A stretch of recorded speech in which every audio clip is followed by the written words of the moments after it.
Napupulmon itong babae nito. Kaya ikaw, napulmon. Kaya siya ka. Ganyan ka ang damit. Sipit.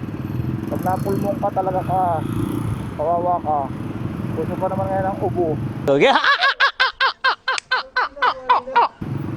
Trangkaso. Kaya ikaw lang, napulmon bata ka.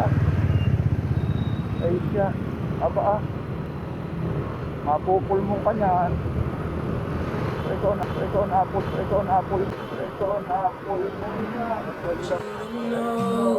I love you the most.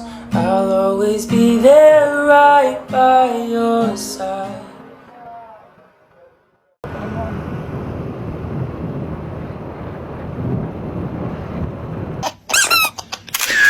Sige po, salamat po.